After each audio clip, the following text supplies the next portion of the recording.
वो एक पुराना और खंडहर हो चुका घर था जो शहर के बाहरी इलाके में स्थित था।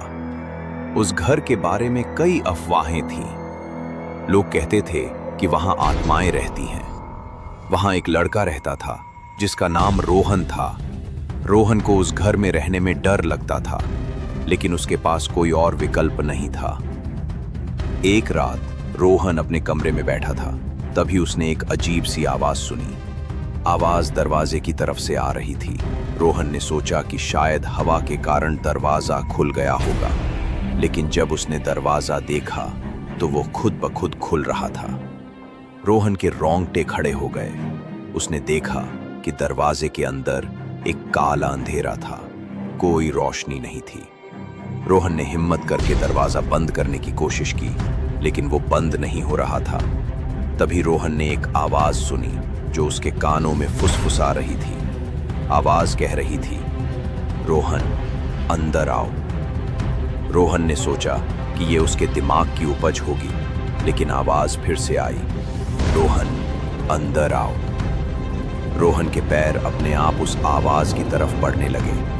वो दरवाजे के अंदर गया और जैसे ही वो अंदर गया, दरवाजा उसके पीछे से बंद हो गया। रोहन ने देखा कि वो एक अंधेरे कमरे में था जहां से निकलने का कोई रास्ता नहीं था।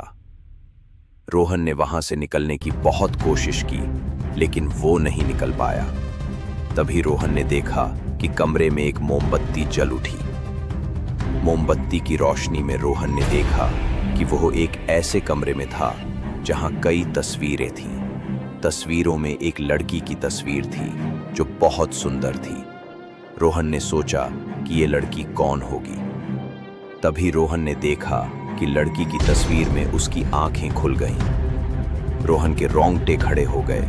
उसने देखा कि लड़की की तस्वीर से निकलकर उसके सामने खड़ी हो गई। रोहन ने बहुत कोशिश की, लेकिन वो वहां से नहीं निकल पाया। अगली सुबह लोगों ने रोहन को उस घर में नहीं पाया। उन्होंने उसकी तलाश की, लेकिन वो नहीं मिला। कुछ दिनों बाद लोगों ने रोहन की तस्वीर उस घर के बाहर देखी, जिसमें उसके चेहरे पर एक अजीब सी मुस्कुराहट थी। लोगों ने कहा कि रोहन उस घर में हमेशा के लिए फंस गया है, और उस घर के बारे में अफवाहें और भी बढ़ गईं।